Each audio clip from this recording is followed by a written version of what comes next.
تو آپ کے فہم میں اضافہ ہوگا، آپ آسانی سے قرآن حکیم کی آیات کو سمجھ سکتے ہیں۔ اب ہم دیکھتے ہیں کہ وہ کون سا قاعدہ ہے جس کے مطابق الا جو ہے وہ ضمائر کے ساتھ ملتا ہے۔ تو آپ کی اس آسانی کے لیے کہ حرف جارہ الا جب ضمائر کے ساتھ آئے گا تو کیا شکل بنے گی، اس کے لیے میں نے آپ کو ایک ٹیبل یہاں پہ بنا دیا ہے مختلف کلرز میں۔ آپ اس ٹیبل کو دیکھ سکتے ہیں کہ اس میں واحد ایک کو کہتے ہیں، تثنیہ دو اور جمع کا صیغہ، تینوں کو ایک ایک ٹیبل میں رکھ دیا گیا ہے، اور پھر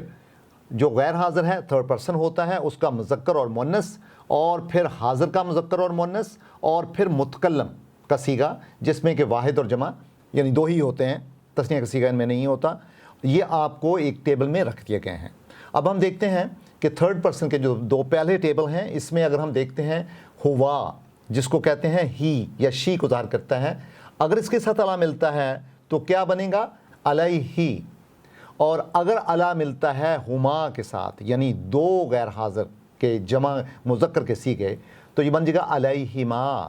اور جب ہم کے ساتھ جسے ہم دے کہتے ہیں انگریزی میں یا وہ کہتے ہیں الا ملے گا تو یہ بن جائے گا علیہم۔ اب اگر ہم مؤنث پہ غور کریں، غیر حاضر کا تھرڈ پرسن کا مؤنث الا ہیا کے ساتھ ملے گا تو علیہا، اور اگر دو خواتین یا دو فیمیل ہو جائیں گی مؤنث ہو جائیں گی الا ملے گا علیہما، اور اگر جمع ہو جائیں گی مؤنث ہنہ کو کہتے ہیں تو الا ہنہ کے ساتھ ملے گا تو علیہن۔ پھر ہم دیکھ سکتے ہیں کہ اگر ہم حاضر کا صیغہ لیں مذکر کا انتا جسے کہتے ہیں یو، الا ملے گا تو بنے گا علیکا، اور اگر دو مذکر ہو جائیں اور حاضر کا صیغہ ہو انتما کے ساتھ الا ملے گا تو یہ بن جائے گا علیکما، اور اگر یو یعنی جمع کا صیغہ ہو حاضر کا انتم جسے کہتے ہیں الا ملے گا تو یہ بن جائے گا علیکم۔ اسی طرح اگر ہم حاضر کے صیغے یعنی سیکنڈ پرسن میں مؤنث کا صیغہ لیتے ہیں الا کے ساتھ الا پلس انتی علیکی، الا جب دو تثنیہ کا صیغہ ہو لیکن حاضر ہو مؤنث ہو انتما، الا جب ملے گا حرف جارہ تو یہ بنے گا علیکما، اور اگر حاضر میں مؤنث اور جمع کا صیغہ ہو تو الا و انتن یہ بن جائے گا علیکن، ٹھیک ہے۔ اسی طرح جب ہم الا انا کا صیغہ استعمال کرتے ہیں جس کا مطلب میں ہوتا ہے، متکلم کا صیغہ فرسٹ پرسن کا صیغہ الا کے ساتھ ملے گا تو بن جائے گا علیہ یعنی میرے اوپر، اور جب نحنو کے ساتھ الا ملے گا تو یہ بن جائے گا علینا یعنی ہمارے پر۔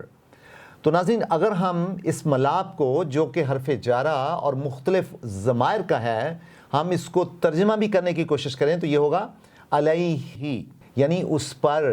علیہما ان دونوں پر، علیہم ان پر یعنی آن دیم جسے ہم کہتے ہیں، اور علیہا اس یعنی مؤنث پر، علیہما ان دو مؤنثوں پر، دو جو مؤنثیں ہوں گی، اور علیہن یعنی ان خواتین پہ جو کہ غیر حاضر ہیں لیکن جمع ہیں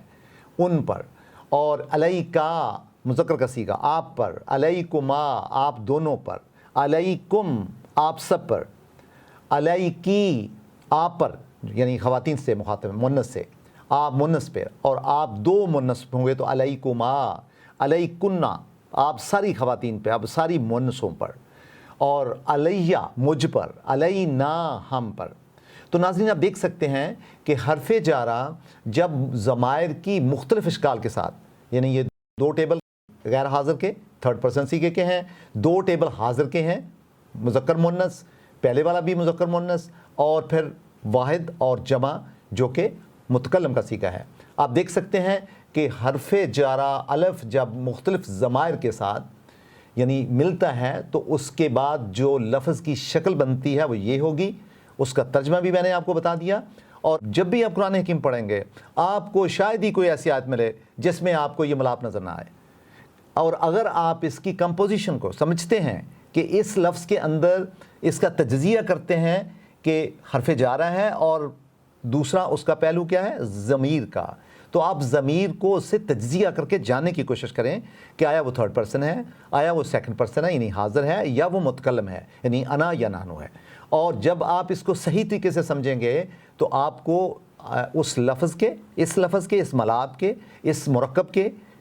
کہ مفہوم کو سمجھنے میں آسانی ہوگی اور یہی آسانی آپ کو ہیلپ کرے گی کہ آپ پوری آیت کے مطلب کو سمجھیں۔ تو ناظرین، آج کا پھر ہوم ورک آپ کا یہ ہوا کہ آپ قرآن حکیم سٹڈی کرتے ہوئے third person, second person, first person یا غیر حاضر، حاضر اور متکلم کے جو سیکھے ہیں اس میں الا کا جہاں جہاں ملاپ ہے وہ آیات نکالیں، اپنی کاپی پہ لکھیں اور اس کی پریکٹس کریں اور اس ٹیبل کی مدد سے اس کو سمجھنے کی کوشش کریں۔ Thank you very much.